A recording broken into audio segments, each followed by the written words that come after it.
Hello students, once again welcome to the chemistry lecture. આપણે લોકો ધોરણ 12 માં ચેપ્ટર નંબર 2 એટલે કે સોલ્યુશન્સ દ્રાવણો કરી રહ્યા છીએ. એમાં આજે 7મો લેક્ચર છે. આજે આપણે હેનરીના નિયમ અને રાઉલ્ટના નિયમની જે કનેક્શન છે, જે રિલેશન છે, એનાથી આપણે લેક્ચરની શરૂઆત કરશું. તો આજે સૌથી પહેલો ક્વેશ્ચન છે એ છે કે હેનરીના નિયમના વિશિષ્ટ કિસ્સા તરીકે હેનરીના નિયમ એનો વિશિષ્ટ કિસ્સો છે, કોઈ પર્ટિક્યુલર કેસ, એના તરીકે રાઉલ્ટનો નિયમ છે એની સમજૂતી આપો. ટૂંકમાં આપણે હેનરીનો નિયમય ભણી ગયા છીએ, રાઉલ્ટનો નિયમય ભણી ગયા છીએ, પણ અહીંયા આપણે એવું કહેવાનું છે કે એક્ચ્યુઅલી રાઉલ્ટનો નિયમ છે એ હેનરીના નિયમનો જ એક વિશિષ્ટ કિસ્સો છે, આવું કહેવાનું છે. તો દાખલા તરીકે આપણે પહેલા બેની ચર્ચા કરી કે રાઉલ્ટના નિયમ મુજબ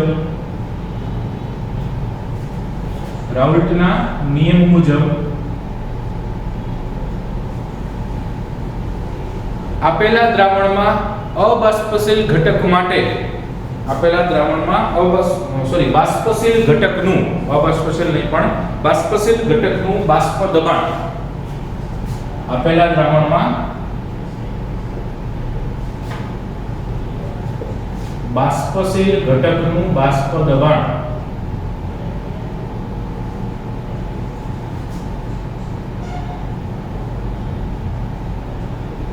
P1 is equal to P10 into x1. આવો રાઉલ્ટનો નિયમ રાઉલ્ટનો નિયમ ઉપરથી આપણે ઓલરેડી આગલા લેક્ચરમાં મેળવી ગયા છે. P1 is equal to P10 x1 એટલે એક્ચ્યુઅલી આપણો P ચલે છે x જ હોય. P10 તો સપ્રમાણતા અચળાંક મૂક્યો હોય અને શુદ્ધ દ્રાવકના બાષ્પ દબાણ જેટલું હોય. આ રાઉલ્ટનો નિયમ ભણી ગયો. બીજું કે અહીંયા બાષ્પશીલ ઘટક છે એટલે વાયુની વાત કેવી છે, વાયુનો એક પદાર્થ હશે અથવા પ્રવાહી છે એ બાષ્પશીલ હશે તો બાષ્પમાં રૂપાંતર પામશે. તો વાયુ માટે તો આપણી પાસે હેનરીનો નિયમ છે.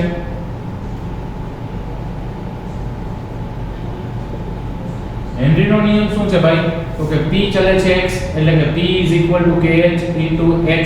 આવો હેનરીનો નિયમ છે, એ પણ આપણે ઓલરેડી સાબિત કરી ગયા. આમને સપોઝ સમીકરણ 1 કહું અને આમને સપોઝ સમીકરણ નંબર 2 કહું, તો અહીંયા આગળ આપણે એવું કહી શકીએ કે સમીકરણ 1 અને 2 પરથી સમીકરણ 1 અને 2 પરથી બે ઉપરથી કહી શકો કે વાયુમય પદાર્થ માટે અથવા બાષ્પશીલ ઘટક માટે બાષ્પ દબાણ છે એ મોલન્સના સમપ્રમાણમાં છે. બે નિયમ આવું જ કહે છે. તમે જુઓ, પહેલો નિયમ તો કે એમાં એવું જ કીધું કે બાષ્પ દબાણ છે મોલન્સના સમપ્રમાણમાં છે. બીજામાં આપણે એવું જ કીધું કે આંશિક દબાણ છે મોલન્સના સમપ્રમાણમાં છે. એટલે સમીકરણ 1 અને 2 હરખું જ કહે છે કે P ચલે છે x. માત્ર સપ્રમાણતા અચળાંક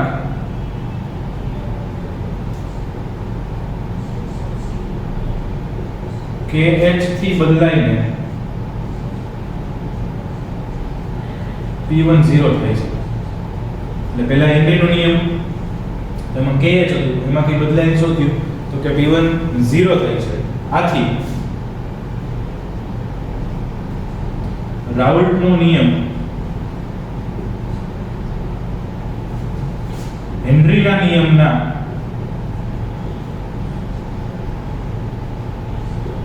વિશિષ્ટ કિસ્સો છે એવું કહી શકીએ.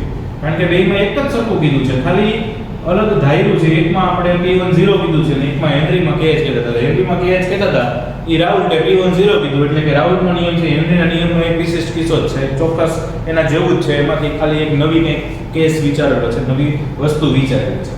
ઓકે, તો આ થઈ ગયું હેનરીના નિયમના વિશિષ્ટ કિસ્સા તરીકે રાઉલ્ટના નિયમની સમજૂતી. એમાં બીજું કાંઈ છે કે એકદમ સરળ વાત છે અને એમાં kh બરાબર શું થશે? વિશિષ્ટ કિસ્સો છે જેમાં kh બરાબર P10 થાય છે. kh બરાબર શું થાય છે? P10. તો હેનરીના નિયમના વિશિષ્ટ કિસ્સા તરીકે રાઉલ્ટનો નિયમ લેતા હોય તો એમાં kh ની બદલે શું આવે છે? P10. ઓકે, આટલું જ બસ લખી.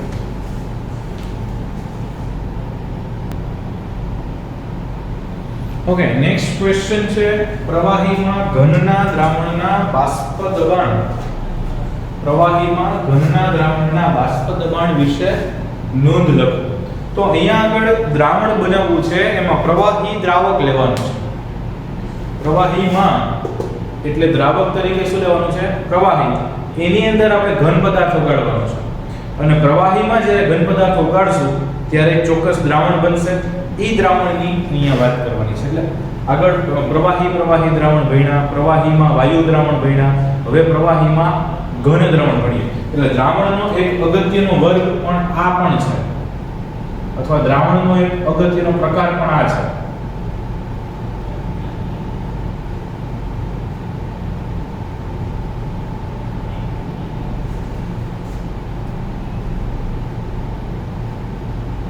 પ્રવાહીમાં ઘનનું દ્રાવણ એક અગત્યનો વર્ગ છે દ્રાવણનો, કે જ્યારે ઘન પદાર્થને પ્રવાહીમાં ઓગાળીએ ત્યારની વાત કરવાની છે.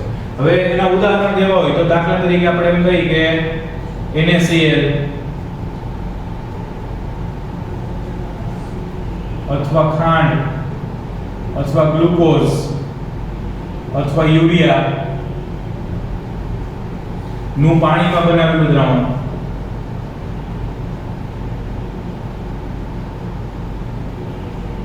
આ કોઈ પણ બધાને ભેગા નથી ઓગાળવાના. યુરિયા ઓગાળો અથવા તો તમે ખાંડ ઓગાળો અથવા ગ્લુકોઝ ઓગાળો અથવા NaCl ઓગાળો, કોઈ પણ ને તમે પાણીમાં ઓગાળો એટલે એક દ્રાવણ બનશે. અથવા આયોડીન અને સલ્ફર અથવા આયોડીન અને સલ્ફરનું CS2 માં બનાવેલું દ્રાવણ. CS2 એટલે કાર્બન ડાઇસલ્ફાઇડ. કાર્બન ડાઇસલ્ફાઇડ એટલે એક અગત્યનું કાર્બનિક દ્રાવક. કાર્બન ડાઇસલ્ફાઇડ એટલે એક અગત્યનું, જેમ પાણી છે દ્રાવક, એમ અહીંયા દ્રાવક તરીકે શું છે? CS2 એટલે કાર્બન ડાઇસલ્ફાઇડ એક કાર્બનિક દ્રાવક છે, અગત્યનો કાર્બનિક દ્રાવક છે. ટૂંકમાં આવું કોઈ પણ નામ ઓગાળ્યો અથવા આવા કોઈ પણ નામ ઓગાળ્યો તો ઈ એક્ચ્યુઅલી પ્રવાહીમાં ઘન પદાર્થ ઓગાળી ને જે બનતું હોય એ દ્રાવણ છે. એના ખાલી આપણે જસ્ટ ઉદાહરણ લઈએ. ઓકે, હવે બીજી વાત એ કે પ્રવાહી છે એ દ્રાવક તરીકે છે, તો એક બીજું અહીંયા આપણે ચર્ચા બાષ્પ દબાણની કરવાની છે. તો બાષ્પ દબાણની ડેફિનેશન આપણે ઓલરેડી ભણી ગયા છે કે ભાઈ બાષ્પ દબાણ આપણે કોને કહેતા હતા? તો કે બાષ્પ દબાણ એટલે ચોક્કસ તાપમાને પ્રવાહી છે એની બાષ્પ બનતી હોય છે, એટલે કે બાષ્પીભવન પામે છે. ચોક્કસ તાપમાને અથવા આપેલ તાપમાને, એટલે આપેલું તાપમાન હોય એટલે એટલું લેવાનું, એટલે ચોક્કસ જ થયું. બરાબર? તો આપેલ તાપમાને પ્રવાહી છે એ બાષ્પીભવન પામે છે. બાષ્પીભવન પામે છે એટલે તો કે બાષ્પ બને છે. તો બાષ્પીભવન પામે છે એટલે બાષ્પ બની હશે, અને ઈ બાષ્પ છે એ પાછી પ્રવાહી બનતી હોય. પ્રવાહીનું બાષ્પ બંધન ગતિશીલ સંતુલનમાં હોય.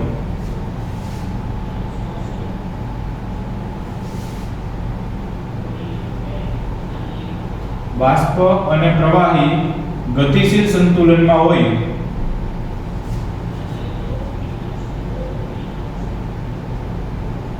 ત્યારે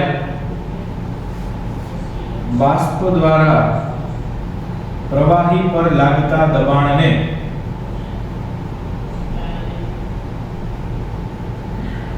બાષ્પ દબાણ કહે છે.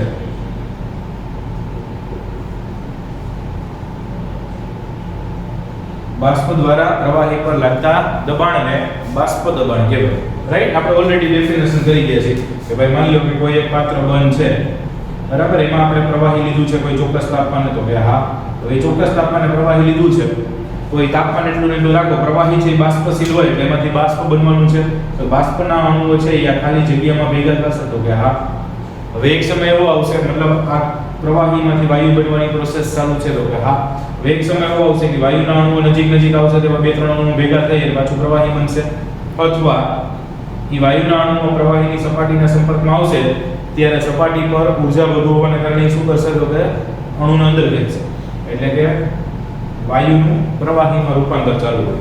અને આ બેનું જ્યારે ગતિશીલ સંતુલન સ્થપાયેલું હોય, મતલબ કે પ્રવાહીનો જથ્થો એટલો જ હોય અને વાયુનો જથ્થો પણ એટલો જ હોય, ત્યારે એ બાષ્પ દ્વારા આ પ્રવાહી ઉપર એક ચોક્કસ પ્રકારનું દબાણ, ચોક્કસ પ્રમાણમાં દબાણ. તો ઈ બાષ્પ દ્વારા પ્રવાહીની સપાટી પર લાગતું દબાણ, આ બાષ્પ દ્વારા આ પ્રવાહી ઉપર જે દબાણ લાગે એ દબાણને બાષ્પ દબાણ કહેવાય. ઓકે, હવે આપણે પ્રશ્ન છે ઘન પદાર્થને પ્રવાહીમાં ઓગાળવાનો છે. હવે ઘન પદાર્થને પ્રવાહીમાં ઓગાળો એટલે ઘન પદાર્થ છે એ અબાષ્પશીલ છે એવું આપણે કહી દઈએ છીએ. ઘન પદાર્થ કેવો લઈ છીએ તો કે અબાષ્પશીલ. ઓકે, તો એક ચર્ચા આપણે આગળ. આ માની લો કે બંધ પાત્ર છે. ઓકે, અને આમાં ખાલી આપણે શું લીધું છે તો કે દ્રાવક જ લીધું છે. તો આમાં મેં ખાલી દ્રાવક લીધું છે એટલે દ્રાવક ભરેલો છે, બાષ્પશીલ દ્રાવક છે. તો ચોખ્ખી વાત છે, ચોક્કસ તાપમાને એમાંથી બાષ્પ બની હશે તો બાષ્પના અણુઓ પણ કંઈક પડ્યા હશે અહીંયા. ઓકે, અને આ આખી સપાટી છે એ સપાટી ઉપર કોના અણુ હોય તો કે સપાટી ઉપર માત્ર બાષ્પના અણુઓ જ હશે. આખી સપાટી ઉપર માત્ર બાષ્પના અણુઓ જ હશે. એટલે કે એ બાષ્પના અણુઓ સપાટી પર છે તો સપાટી છોડીને જાય તો વાયુ બને, તો બાષ્પ બનતું હોય. એ જે સપાટી પર રહેલા અણુઓ છે એ સપાટી છોડીને જાય તો એ બાષ્પ બનશે. અને બાષ્પ બને એ બાષ્પ દ્વારા જે દબાણ લાગે ને બાષ્પ દબાણ કહેવાય. તો આ શુદ્ધ દ્રાવક હોય ત્યારની વાત છે. હવે એ જ પાત્ર છે, એટલું જ દ્રાવક છે.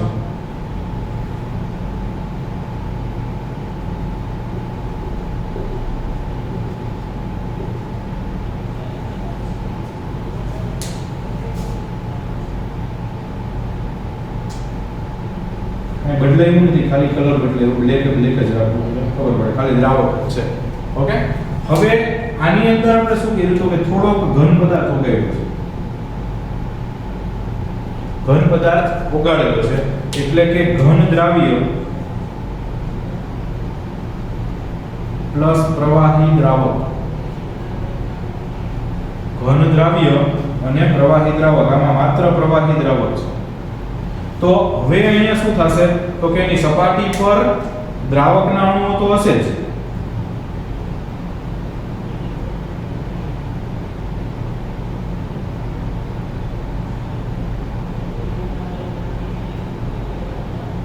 પણ એની સાથે સાથે અમુક અણુઓ દ્રાવ્યના પણ પડ્યા હોય, કારણ કે દ્રાવ્ય આપણે અંદર ઉગાડેલું છે એટલે આમાં તો મિશ્રણ જ હશે. આખું દ્રાવણ બની ગયું છે એટલે એમાં બે હોય છે કે દ્રાવકના અણુ હોય, દ્રાવ્ય હોય. એમાં જાજા આપણે દ્રાવકના બતાવ્યા છે, ઓછા દ્રાવ્યના બતાવ્યા છે. અચ્છા, તો એમાં દ્રાવક તો બાષ્પશીલ જ છે તો એ દ્રાવકના અણુઓ છે એ ઉડીને બાષ્પ બનશે. તો તમે અહીંયા જોઈ શકો છો કે અહીંયા મેં બાષ્પના અણુ વધારે દોર્યા છે, અહીંયા મેં બાષ્પના અણુ ઓછા દોર્યા છે. તો ચોખ્ખી વાત છે, વધારે અણુઓ દ્વારા બાષ્પ ઉપર વધારે બાષ્પના અણુઓ દ્વારા પ્રવાહી ઉપર દબાણ વધારે લાગશે એટલે કે આમાં બાષ્પ દબાણ વધુ હશે.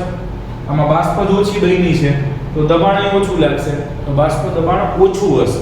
તો પ્રશ્ન થાય એવું કેમ તો કે આમનું હું દાખલા તરીકે નામ આપું, પાત્ર A છે અને પાત્ર B છે, તો પ્રણાલી A છે અને પ્રણાલી B છે. તો અહીંયા તમે જોવા જાવ તો પાત્ર A માં શુદ્ધ બાષ્પશીલ પ્રવાહી દ્રાવક છે. તેથી તેની સપાટી પર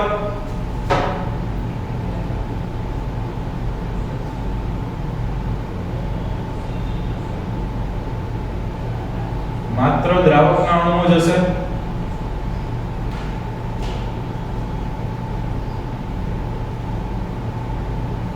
તેથી સપાટી છોડીને જતા અણુઓની સંખ્યા વધારે હશે. આમાં તો કાં ઓછી થઈ તો કે જેટલા દ્રાવ્ય તો પાછા કેવા છે, અબાષ્પશીલ છે. એનો મતલબ ઈ તો જાશે નહીં. તો સપાટી માની લો કે 25 એનો સમાન અણુઓ તો 25 જઈ શકે, અહીંયા 20 જ સમાણા તો 20 જ જઈ શકશે. 5 તો દ્રાવ્યના છે, જઈ શકવાના નથી, તો ઓટોમેટિકલી ઘટી જાય. માત્ર દ્રાવણના અણુઓ જશે, તેથી બાષ્પ વધુ બનશે. તેથી સપાટી છોડી જતા અણુઓ વધારે હશે, તેથી બાષ્પ વધુ બનશે, તેથી બાષ્પ દબાણ વધુ હશે. રેડી? હવે પાત્ર B ની ચર્ચા કરી લઈએ. તો પાત્ર B માં શું જોવા મળે છે? તો કે પાત્ર B માં અબાષ્પશીલ દ્રાવ્ય પ્લસ બાષ્પશીલ દ્રાવક છે. મતલબ બાષ્પશીલ દ્રાવક હતો એમાં અબાષ્પશીલ દ્રાવ્ય પદાર્થ ઉમેરો તો તેની સપાટી પર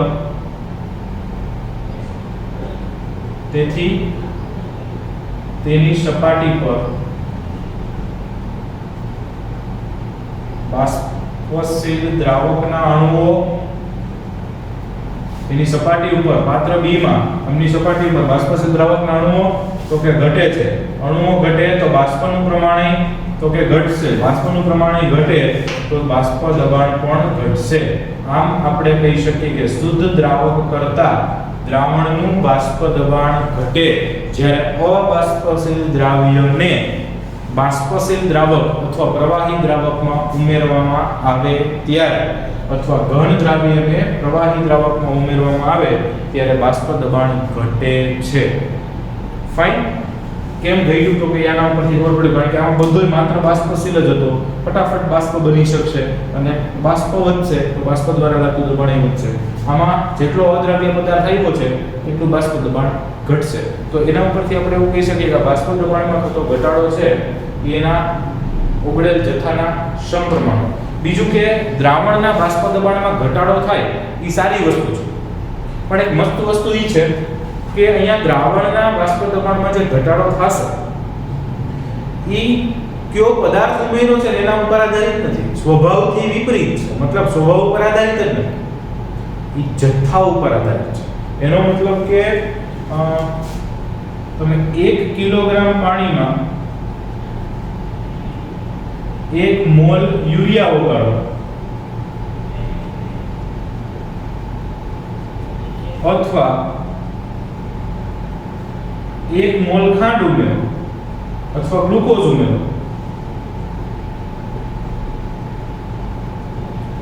બાષ્પ દબાણમાં થતો ઘટાડો સરખો જ થશે.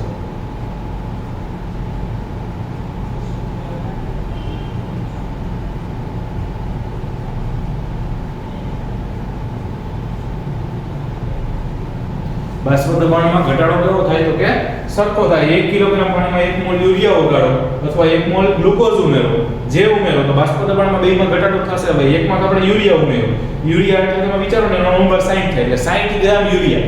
1 કિલો બે પાત્ર લીધા છે, એકમાં સપોઝ આપણે 60 ગ્રામ યુરિયા ઓગાળીએ છીએ અને બીજામાં આપણે 180 ગ્રામ ગ્લુકોઝ ઓગાળીએ છીએ.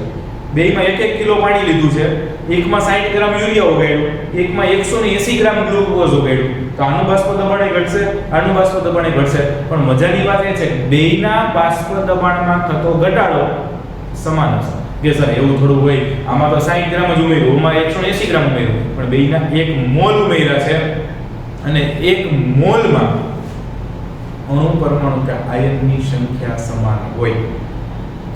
તો તમે 60 ગ્રામ યુરિયા ઓગાળો તો એમાં 6.022 × 1023 ઘાત અણુઓ જ હશે અને 180 ગ્રામ ગ્લુકોઝ ઉમેરો તો એમાંય એવોગેડ્રો એટલે કે 6.022 × 1023 ઘાત જેટલા અણુઓ હશે. બેયમાં સરખા જ હોય. એનો મતલબ કે આ બાષ્પ દબાણમાં થતો ઘટાડો એ સંખ્યાત્મક ગુણધર્મ છે, એટલે કે એની સંખ્યા ઉપર આધાર રાખે છે. કયો પદાર્થ ઉમેરો છો એના ઉપર આધાર રાખતો નથી, એના જથ્થા ઉપર આધારિત છે અને જથ્થાત્મક ગુણધર્મ કહેવાય. અને એમાં પાછો પર્ટિક્યુલર કેવો હોય તો સંખ્યાત્મક ગુણધર્મ કહી શકાય.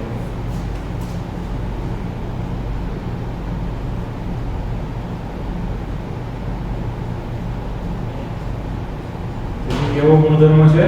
સંખ્યાત્મક ગુણધર્મ છે અને એ પદાર્થના સ્વભાવ ઉપર આધાર નથી રાખતો. મતલબ તમે ખાંડ ઉમેરો છો, ગ્લુકોઝ ઉમેરો, યુરિયા જે ઉમેરવું ઉમેરો, સંખ્યા સમાન થાય છે, મોલની સંખ્યા સમાન થાય છે. મોલની સંખ્યા સમાન થાય એટલે અણુ પરમાણુ આયનની સંખ્યા તો સમાન જ થવાની છે, રાઈટ? તો આવી રીતે આપણે પ્રવાહીમાં જ્યારે ઘન પદાર્થ ઉમેરશું અને દ્રાવણ બનશે તો શુદ્ધ દ્રાવક કરતા એ દ્રાવણનું બાષ્પ દબાણ ઓછું થશે.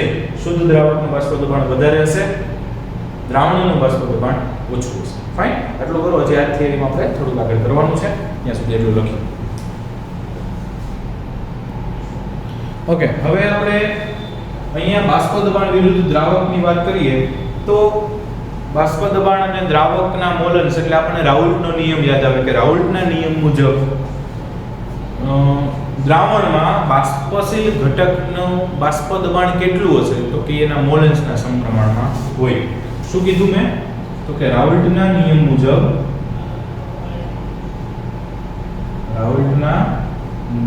મુજબ બાષ્પશીલ ઘટકનું બાષ્પ દબાણ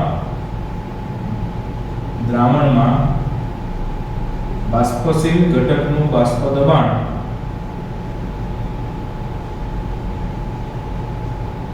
તેના મોલન્સના સમપ્રમાણમાં હોય છે.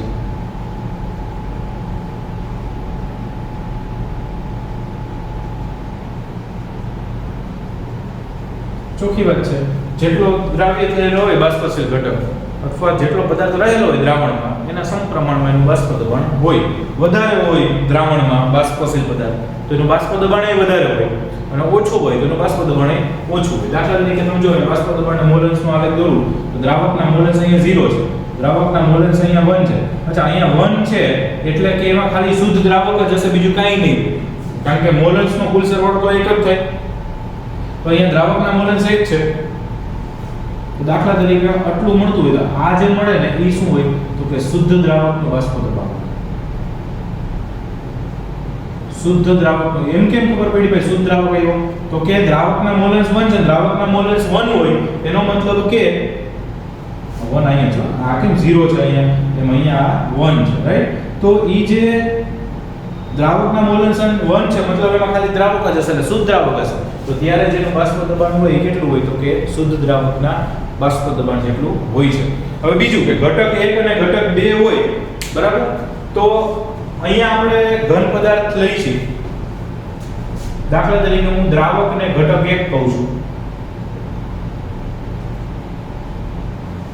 અને દ્રાવ્ય ને ઘટક 2 કહીએ.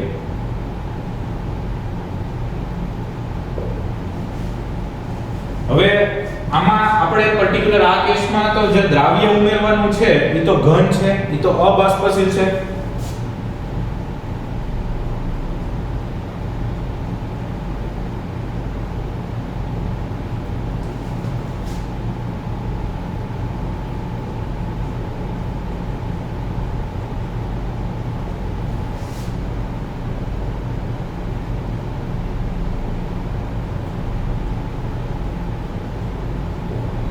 અબાષ્પશીલ દ્રવ્યને કારણે દ્રાવણનું બાષ્પ દબાણ માત્ર ઘટક 1 પર આધારિત છે, કારણ કે ઘટક 2 તો કેવો છે અબાષ્પશીલ છે, ઘટક 2 છે એ અબાષ્પશીલ છે એટલે એ તો ક્યાંય બાષ્પ થતી જ નથી, તો બાષ્પ દબાણ થાય જ નહીં. તો પછી જે દ્રાવણનું બાષ્પ દબાણ હોય એવું હોય તો માત્ર ઘટક 1 નું હોય અને એના ઉપરથી આપણે લખી શકીએ કે P1 ચલે છે x1 અને સમચલનની નિશાની કાઢો એટલે P1 P10 x1 આવું કહી શકાય, જ્યાં સપ્રમાણતા અચળાંક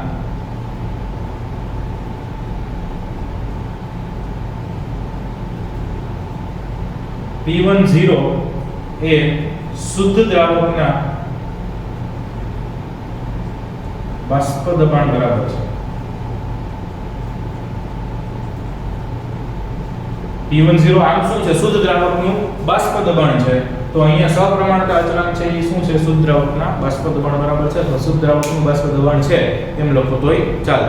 ટૂંકમાં આ આખો સરસ મજાની થિયરી છે, આ તમે બોર્ડ પર લખો તોય વાંધો નથી, કોઈ રેફરન્સ બુક તમે યુઝ કરતો એમાંથી લખો તો વાંધો નથી, પણ ટેક્સ્ટ બુકમાંથી બધા પોઈન્ટ પાડી લખો તોય વાંધો નથી. ટેક્સ્ટ બુકમાં પણ આ થિયરી સારી એવી છે.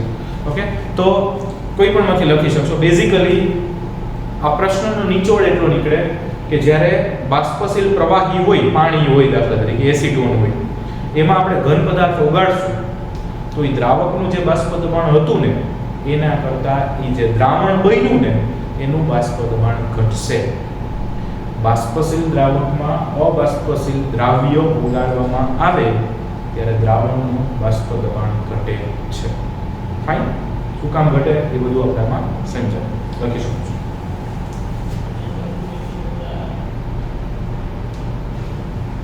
ઓકે, નેક્સ્ટ ક્વેશ્ચન છે આદર્શ દ્રાવણ એટલે શું? What is ideal solution? આદર્શ દ્રાવણ એટલે આઈડિયલ સોલ્યુશન. તેનું ઉદાહરણ આપીને એની માહિતી આપવાની છે કે આદર્શ દ્રાવણ કોને કહેવાય. તો કે જે દ્રાવણ કોઈ પણ તાપમાને અને કોઈ પણ સાંદ્રતાએ રાઉલ્ટના નિયમને અનુસરે એટલે કે ગમે તાપમાન હોય, ગમે સાંદ્રતા હોય, એ જો રાઉલ્ટના નિયમનું પાલન કરતું હોય તો એ દ્રાવણને આદર્શ દ્રાવણ કહેવાય. જે દ્રાવણ કોઈ પણ તાપમાને અને સાંદ્રતા રાઉલ્ટના નિયમનું પાલન કરે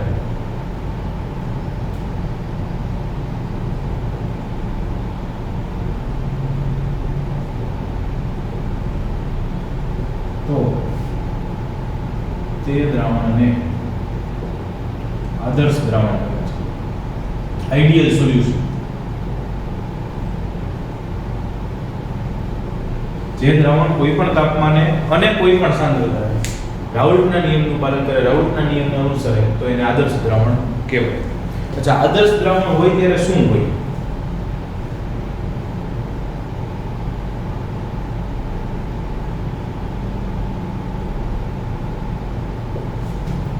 ત્યારે delta V mixer 0, delta H mixer 0 અને ડેલ્ટા P મિક્સર 0. એટલે કે મિશ્રણનો કદ ફેરફાર 0 હોય, એન્થાલ્પી ફેરફાર 0 હોય અને દબાણનો ફેરફાર 0 હોય. તો બધું 0 થાય ને ત્યારે આદર્શ દ્રાવણ બને. હકીકતે કહું તો કોઈ પણ આદર્શ દ્રાવણ શક્ય નથી, એ માત્ર આદર્શ જ રહે. રાઈટ?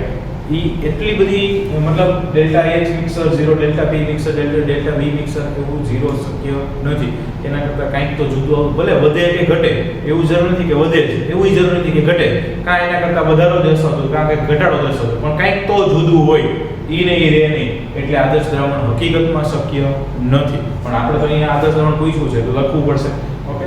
અને બીજું, કોઈ પણ તાપમાન સાંદ્રતા બધે રાઉલ્ટના નિયમને અનુસરે છે એવું પણ જરૂરી નથી. પણ આદર્શ દ્રાવણ એને કહેવાય જે અનુસરે. ઓકે? અને જ્યારે આદર્શ દ્રાવણ બને ત્યારે આવું કંઈક હોય છે. એટલે એને આપણે સમજાવીએ થોડું. તો દ્રાવણનું કદ, દ્રાવણનું કદ દ્રાવ્ય અને દ્રાવક બંનેના કદના સરવાળા જેટલું હોય છે. મતલબ જેટલું દ્રાવ્ય ઉમેરો અને જેટલું દ્રાવક ઉમેરો, એટલે કે બે ઘટકો ઉમેરો, દ્રાવણનું કદ બંને ઘટકોના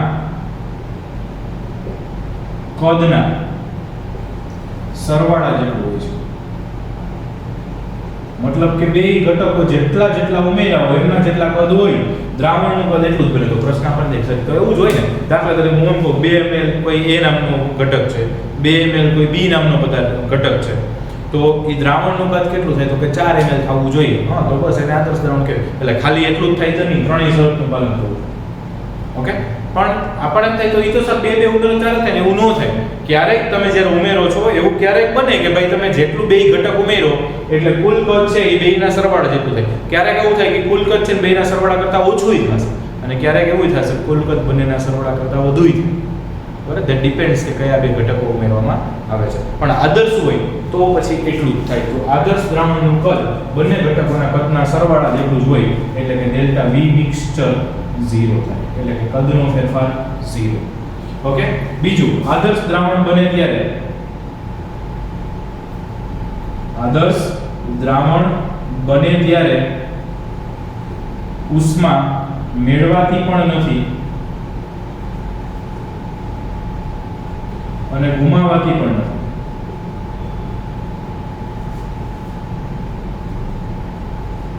તેથી ડેલ્ટા H મિક્સચર 0, મિશ્રણમાં એન્થાલ્પીનો ફેરફાર 0, ઉષ્મા ગુમાવાતી નથી ને મેળવાતી. બીજું કે હવે જે ઘટકો છે એનું આપણે દ્રાવણ બનાવીએ છીએ, બરાબર? તો શુદ્ધ ઘટકો જે હશે એમાં દાખલા તરીકે શુદ્ધ ઘટકોના આંતરઆણ્વીય આકર્ષણ,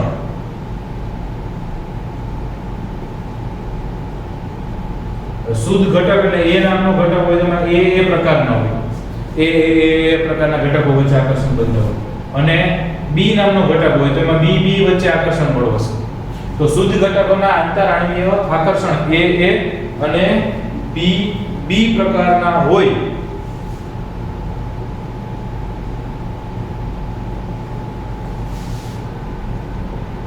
તો તે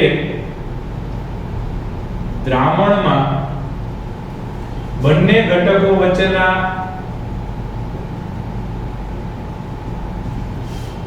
આકર્ષણ એ બી જેટલા જ હોય છે.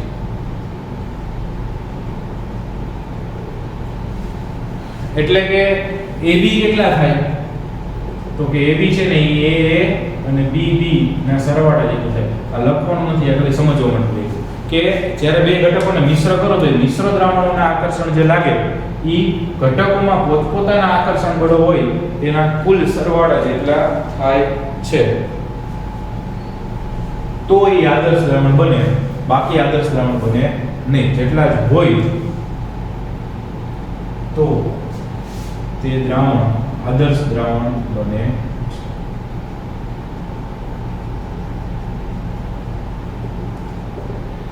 એટલે કે કદનો ફેરફાર ન થાય, એન્થાલ્પીનો ફેરફાર ન થાય, આકર્ષણ બળનો ફેરફાર ના થાય, બરાબર? તો એના કારણે આપણે એવું કહી શકીએ આકર્ષણ બળનો ફેરફાર ના થાય એટલે ડેલ્ટા P મિક્સચર 0 રહે. દબાણનો ફેરફાર કારણ કે આકર્ષણ એટલા ને એટલા રહે તો આકર્ષણમાં વધારો કે ઘટાડો ન થાય તો એના દબાણમાં પણ વધારો કે ઘટાડો ના થાય. ઓકે, તમે એક સિમ્પલ વસ્તુ વિચારો કે આકર્ષણ છે એ વૈધા હોય, આકર્ષણ વૈધા હોય, પછી આકર્ષણ વધશે તો એ સપાટી છોડીને જતા અણુઓ ઘટશે. તો આકર્ષણ વધશે ને તો બાષ્પ ઘટશે, બાષ્પ ઘટશે ને તો બાષ્પ દબાણ ઘટશે. ઊંધું, આકર્ષણ ઘટશે તો ફટાફટ બાષ્પ બનશે, તો બાષ્પ વધશે, અને બાષ્પ વધશે તો બાષ્પ દબાણ વધશે.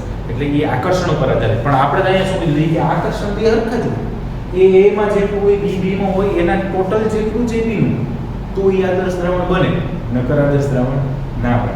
એટલે એના ઉપરથી એવું કહી શકીએ ડેલ્ટા P મિક્સચર 0. અને આના ઉદાહરણ દેવા હોય તો બહુ સારા અને સરળ ઉદાહરણ છે અને ખાસ યાદ રાખવાના ઉદાહરણ છે, જેમ કે બ્રોમોઇથેન અને ક્લોરોઇથેન લખી શકાય. બ્રોમોઇથેન અને ક્લોરોઇથેન આ એક આદર્શ દ્રાવણનું ઉદાહરણ છે. બીજું આદર્શ દ્રાવણનું ઉદાહરણ આપી શકાય ટોલ્યુઇન અને બેન્ઝીન, અથવા બેન્ઝીન અને ટોલ્યુઇન.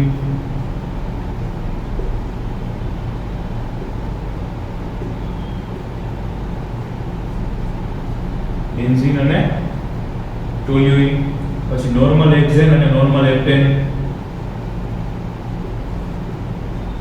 એટલે કે N હેક્ઝેન અને N હેપ્ટેન, અને ક્લોરોબેન્ઝીન અને બ્રોમોબેન્ઝીન.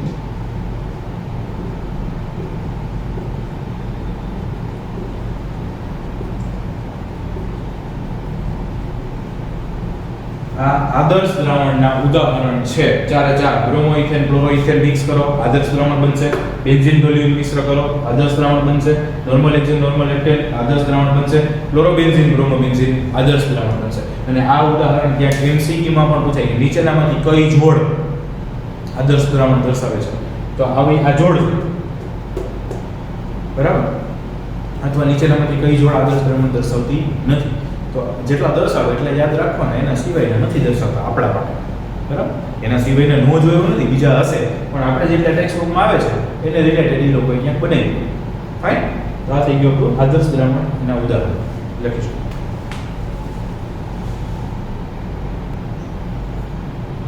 ઓકે, નેક્સ્ટ છે બિન આદર્શ દ્રાવણ એટલે શું? આગલો ક્વેશ્ચન જોયો આદર્શ દ્રાવણ એટલે શું. અહીંયા આપણે કહેવાનું છે કે બિન આદર્શ દ્રાવણ એટલે શું, નોન આઇડિયલ સોલ્યુશન.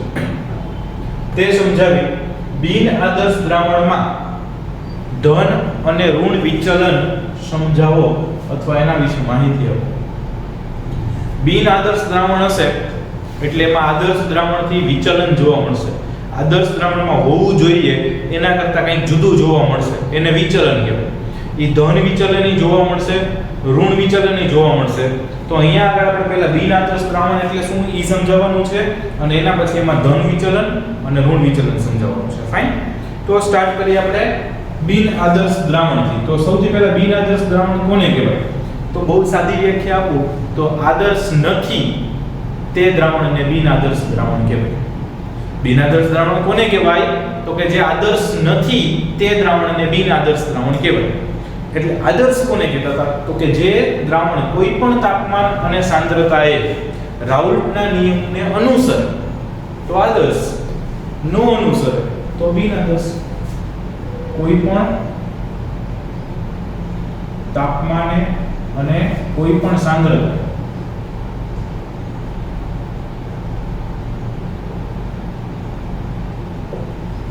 કોઈ પણ તાપમાને અને કોઈ પણ સાંદ્રતાએ દ્રાવણ રાઉલ્ટના નિયમને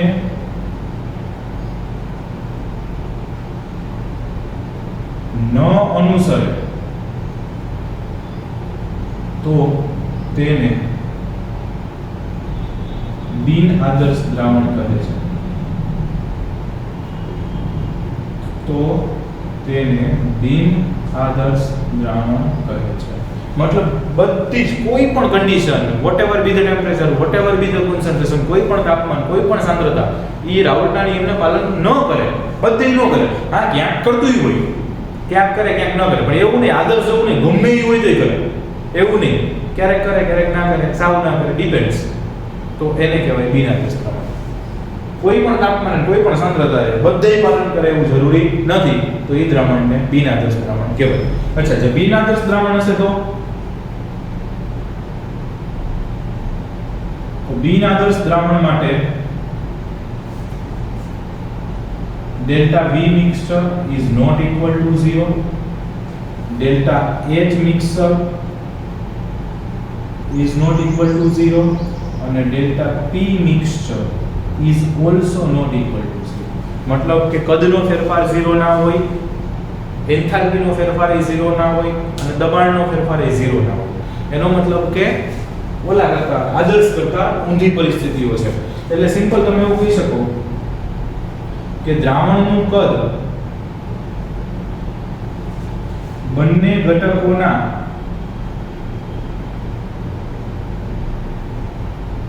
કુલ કદ કરતા વધારે અથવા ઓછું હોય.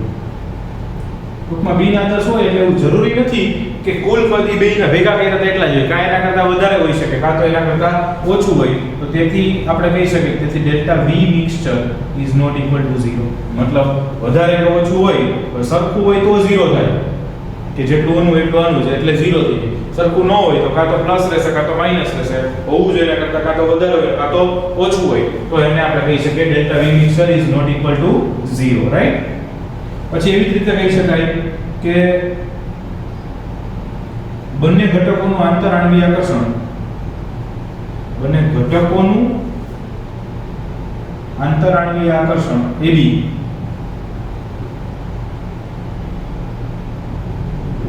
AB એ શુદ્ધ ઘટકોના આકર્ષણ AA અને BB ના કુલ આકર્ષણથી વધુ અથવા ઓછું હોય.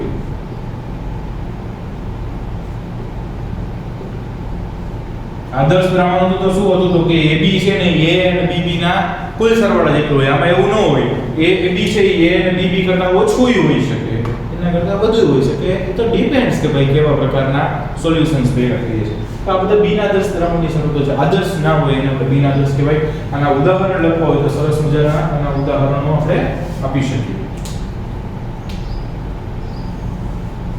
ઓકે, તો બિનઆદર્શ દ્રાવણોના ઉદાહરણ લખવા હોય તો એક લખીએ છીએ કે ઇથેનોલ અને એસીટોન. આ ઇથેનોલ એસીટોનનું જે મિશ્રણ બને એ કેવું બનશે તો કે બિનઆદર્શ દ્રાવણ બનશે. એવી જ રીતે કાર્બન ડાઇસલ્ફાઇડ, કાર્બન ડાઇસલ્ફાઇડ એટલે CS2 અને એસીટોન એ પણ કેવું બનશે તો કે એ પણ બિનઆદર્શ દ્રાવણ બનશે. ક્લિયર છે આટલું? તો આ ખાલી આપણે હજી બિનઆદર્શ દ્રાવણ સમજાવ્યું છે. એના પછી આપણે સમજાવીએ એમાં ધન વિચલન, એના પછી સમજીએ એમાં ઋણ વિચલન, રાઈટ? આટલું લખી શકો છો, કેમ કે ધન વિચલન કે ઋણ બેમાંથી કંઈ સમાસે નહીં, એટલે પહેલા આટલું લખી નાખો, પછી ધન વિચલન અને ઋણ વિચલન ટર્ન બાય ટર્ન જોઈએ, રાઈટ?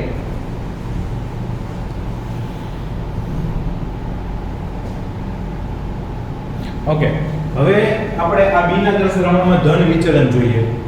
બિન આદર્શ દ્રાવણમાં ધન વિચલન એટલે શું? સૌથી પહેલા તો કે ધન વિચલન એટલે દ્રાવણનું બાષ્પ દબાણ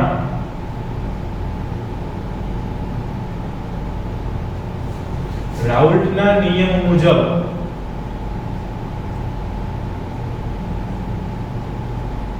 અનુમોદિત કરેલ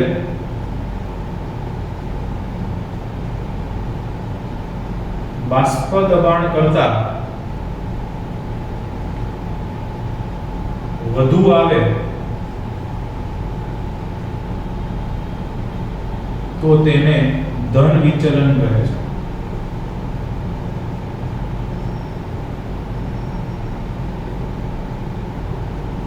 એટલે દ્રાવણનું બાષ્પ દબાણ રાઉલ્ટના નિયમ મુજબ આપણે કીધું રાઉલ્ટના નિયમ મુજબ દ્રાવણનું બાષ્પ દબાણ એટલું આવવું જોઈએ, પણ એટલું આવવું જોઈએ એના કરતા વધારે આવે તો એને ધન વિચલન. આપણે કીધું ને કે આદર્શ દ્રાવણમાં એટલું જ આવે, બિન આદર્શ દ્રાવણમાં કાંઈ એના કરતા વધારે આવે ને કાંઈ એના કરતા ઓછું આવે. જો એ રાઉલ્ટના નિયમ મુજબ ધારેલા બાષ્પ દબાણ કરતા વધુ આવે તો એને ધન વિચલન કહેવાય. એના કરતા વધુ આવે તો એને ધન વિચલન કહેવાય. અને આવું ક્યારે બને? આવું ક્યારે બને તો કે આવું જ્યારે ધન વિચલન હોય ત્યારે એમાં આંતરાણવીય આકર્ષણ બળ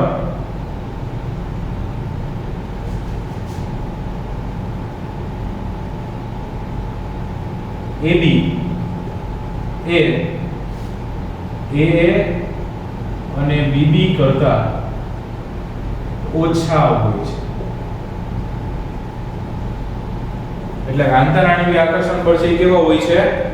ઓછા હોય. અથવા આંતરક્રિયા છે, પારસ્પરિક ક્રિયા છે, આકર્ષણ બળ છે એ ઓછા જોવા મળે છે. એવું કેમ? તો કે તમે વિચારો કે આંતરક્રિયા હમણાં મેં કીધું થોડી વાર પહેલા કે એ દ્રાવણની અંદર એના આકર્ષણો છે એ ઓછા છે. ઓછા છે એટલે જ્યારે બાષ્પ બનવાનું થશે તો એ સરળતાથી બાષ્પ બની શકશે. સરળતાથી બાષ્પ બનશે, પાત્ર તો બંધ હશે, તો પ્રવાહીની ઉપર બાષ્પનો જથ્થો તો કે વધશે, કારણ કે સરળતાથી બાષ્પ બને છે. અને બાષ્પનો જથ્થો વધશે તો બાષ્પ દ્વારા લાગતું દબાણ પણ વધશે. એટલે કે બાષ્પ દબાણ વધુ આવે, એટલે કે બાષ્પ દબાણ વધુ આવે તો એને ધન અથવા વધુ હોય, વધુ આવે અથવા તો તમે કહી શકો કે વધુ હોય તો એને ધન વિચલન કહેવાય. ઓકે, અહીંયા આગળ એક આપણે આલેખ દોર્યો છે બાષ્પ દબાણ અને મોલન્સનો. તો બાષ્પ દબાણ વિરુદ્ધ મોલન્સ એટલે આપણે આ તો ઓલરેડી આલેખ એક થિયરીમાં આપણે ભણી ગયા છે, પણ એમાં અહીંયા આપણે શુદ્ધ દ્રાવકનું વધારે દર્શાવતો. ઓકે, હવે અહીંયા મેં x1 બરાબર 0 લીધું છે, એટલે x1 ના મોલન્સ 0 છે, x2 ના 1 છે. તો જે મળે અહીંયા P2 0 હશે, કારણ કે ખાલી 2 નંબરનો જ ઘટક છે. એવી જ રીતે અહીંયા માત્ર 1 નંબરનો જ ઘટક છે, તો આ છે P1 0 મળશે. અને ઈ બેયને જોડો એટલે P ટોટલ મળી ગયું, એટલે P1 P2. આવું આપણે કહ્યું હતું. આ આદર્શ ગ્રાફ છે, પણ અહીંયા ધન વિચલન દર્શાવવાનું છે. તો એક્ચ્યુઅલી જેટલું મળવું જોઈએ, આ જે ડોટેડ લાઈન મળવી જોઈએ ને એના કરતા વધારે મળશે. આ જે ડોટેડ મળવી જોઈએ એના કરતા વધારે મળશે, અને આ જે ટોટલ મળવું જોઈએ એના કરતા એ વધારે મળશે. તો આ જે ગ્રાફ બ્લેક વાળો દોરાણો એ એક્ચ્યુઅલી શું છે તો કે દ્રાવણનું બાષ્પ દબાણમાં વધારો. તો તમે જો દ્રાવણનું બાષ્પ દબાણ છે એ મળવું જોઈએ એ આ ડોટેડ હતું એના કરતા વધારે મળે છે. બધી જ જગ્યાએ વધારે મળશે, એટલે ફાઇનલ પણ વધારે મળશે. તો આમાં એવું કહી શકાય કે આદર્શ છે એ ડોટેડ લાઈન મુજબનું મળવું જોઈએ. આદર્શ દ્રાવણ છે ડોટેડ લાઈન છે અથવા ત્રુટક રેખા, ડોટેડ લાઈન ન કેવું તો ત્રુટક રેખા,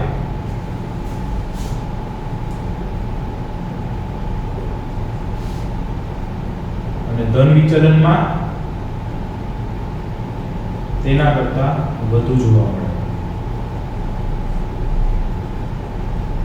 ફાઇન, તો આ થઈ ગયું ધન વિચલન. અને આવું ધન વિચલન દર્શાવતા હોય ત્યારે શું જોવા મળે તો કે ધન વિચલન દર્શાવતા હોય ત્યારે ડેલ્ટા P ગ્રેટર ધેન 0 હોય, ડેલ્ટા V ગ્રેટર ધેન 0 હોય, ડેલ્ટા H ગ્રેટર ધેન 0 હોય, અને P is greater than P1 P2 હોય. એટલે તો ડેલ્ટા P ગ્રેટર ધેન 0 હોય એમ તો. ઓકે, તો delta P greater than 0, delta V greater than 0, delta H greater than 0 અને P total will greater than P1 P2. કુલ બાષ્પ દબાણ કરતાં વધુ મળે, P is greater than P1 plus P2, કુલ કરતાં વધુ મળે, તો આ બધી પરિસ્થિતિઓ ધન વિચલનમાં જોવા મળે. મતલબ not equal to 0, not equal to 0 means may be less than, may be greater than, but ધન વિચલન હશે, પોઝિટિવ ડેવિએશન હશે, તો આપણને બધામાં ગ્રેટર ધેન જોવા મળશે. અને આમના ઉદાહરણ આપવા હોય તો સરસ મજાના ઉદાહરણ આપી શકાય. આપણે હમણાં જે બે ઉદાહરણ આપ્યા એ પણ આના ધન વિચલનના જ છે. ખાલી બી ના દસ માટે હમણાં ઉદાહરણ આપ્યા એ પણ ધન વિચલનના જ ઉદાહરણ છે. એટલે બે લખી શકાય, એના સિવાયના પણ લખી શકાય. જેમ કે એક ઉદાહરણ આપણે લખ્યું હતું ઇથેનોલ અને એસિટોન, તો બહુ સરસ રીતે ઉદાહરણ આપી શકીએ. બીજું આપણે લખ્યું હતું કાર્બન ડાઇસલ્ફાઇડ અને એસિટોન, તો એ પણ આપણે બહુ સરળ રીતે લખી શકીએ. ઉદાહરણ પહેલું થયું, આ ઉદાહરણ બીજું થયું. સમજાય છે? આ નીચે દેખાય છે છોકરા? ત્રીજું ઉદાહરણ આપી શકીએ એસિટોન અને બેન્ઝીનનું. અને ચોથું ઉદાહરણ આપણે આપી શકીએ ઇથેનોલ અને સાયક્લોહેક્સેન.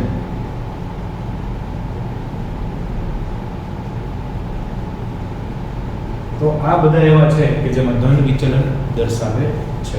ફાઇન, આ પણ યાદ રાખવાનું, ક્યાંક MCQ માં પૂછાય છે, અથવા આપણે થિયરી જ્યારે લખીએ ત્યારે ઉદાહરણ આપવા કમ્પલસરી છે. ઓકે, તો આ થઈ ગયું ધન વિચલન.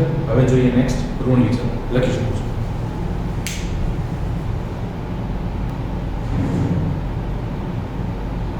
ઓકે, નેક્સ્ટ છે બિન આદર્શ દ્રાવણમાં ઋણ વિચલન. આગળ જોયું એ ધન વિચલન, હવે જોઈએ ઋણ વિચલન. તો પહેલો પ્રશ્ન કે ઋણ વિચલન કહેવાય કોને? તો કે દ્રાવણનું કુલ બાષ્પ દબાણ, દ્રાવણનું કુલ બાષ્પ દબાણ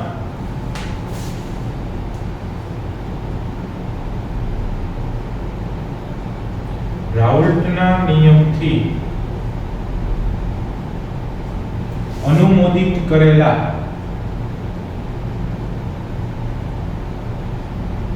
બાષ્પ દબાણ કરતા ઓછું હોય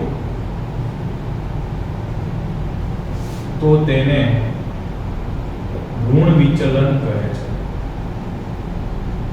ટૂંકમાં દ્રાવણ બનાવો ત્યારે આપણે રાઉલ્ટના નિયમ પ્રમાણે વિચાર્યું આટલું એનું બાષ્પ દબાણ હોવું જોઈએ એના કરતા ઓછું હોય તો એને ઋણ વિચલન કહેવાય.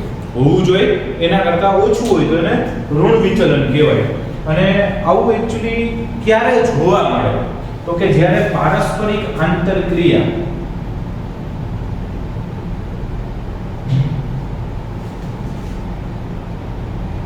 અથવા પારસ્પરિક આંતરાણવીય આકર્ષણ બળ AB એ AA અને BB કરતા વધુ હોય ત્યારે જોવા મળે.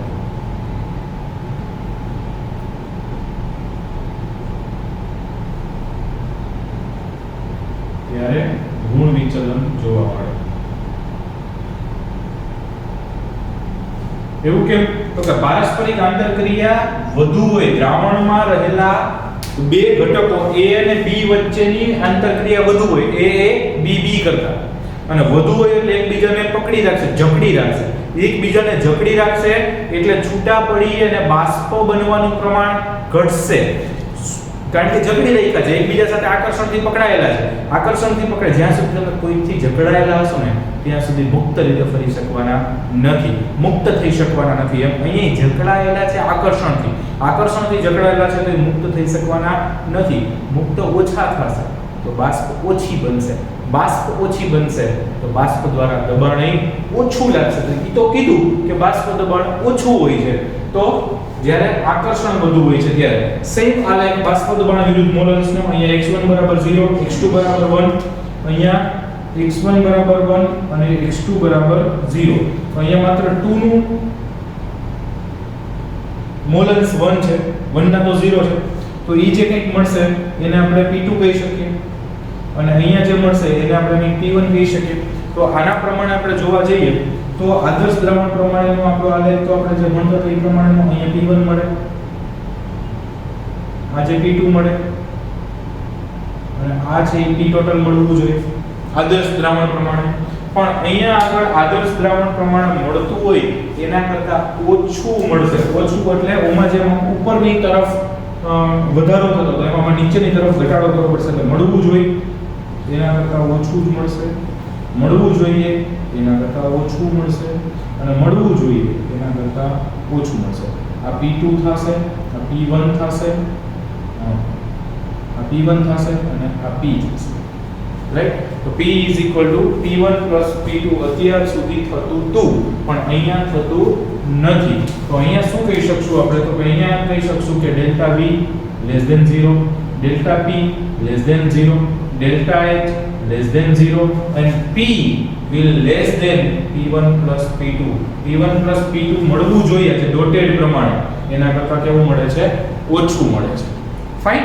તો આ એક એનું ઉદાહરણ થયું અને આમના ઉદાહરણ આપણે આપવા હોય તો ઉદાહરણ આપણે આપી શકીએ એક ફિનોલ અને એથિલિનને ભેગા કરીએ તો આપણે ઋણ વિચલન વાળું દ્રાવણ બનશે. કોને ભેગા કરવા છે? ફિનોલ અને એનિલિન.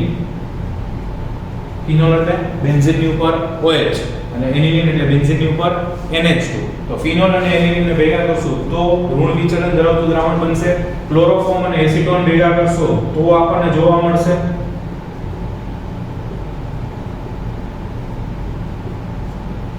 ક્લોરોફોર્મ એટલે CHCl3 અને એસીટોન એટલે CH3COCH3. તો એ બંનેને મિશ્ર કરશું તો પણ આપણને બિનઆદર્શ અને એ પાછું કેવું ઋણ વિચલન વાળું બિનઆદર્શ જોવા મળશે. પછી એવી જ રીતે પાણી અને HCl ને ભેગા કરવામાં આવે તો આવું દ્રાવણ બનશે. એવી જ રીતે પાણી અને HNO3 ને ભેગા કરવામાં આવે તો આ પ્રકારનું દ્રાવણ બનશે. અને દેખાય છે નીચે છોકરાઓ તો કે આ એનિલિન અને એસીટોન ને ભેગા કરવામાં આવે તો આ પ્રકારનું દ્રાવણ બનશે. જેમ આગલી થિયરીમાં કીધું એ પ્રમાણે આમાં પણ એના ઉદાહરણ યાદ રાખવા જરૂરી છે. જો ધન વિચલન ઋણ વિચલન બંનેના ઉદાહરણ અલગ આવશે. ફાઇન. તો આ થઈ ગયું ઋણ વિચલન. તો બેઝિકલી આપણે આદર્શ દ્રાવણો એટલે શું જોયું, બિનઆદર્શ દ્રાવણો એટલે શું જોયું અને બિનઆદર્શ દ્રાવણો એટલે આદર્શ દ્રાવણો કરતાં કાં તો ધન વિચલન જેના કરતાં આગલું બોર્ડ વર્કમાં લખ્યું હતું અને અહીંયા જોયું છે ઋણ વિચલન. આટલું આજે આપણે કહ્યું. રાઈટ? બાકીનું જોશું નેક્સ્ટ ટાઈમ. Thank you.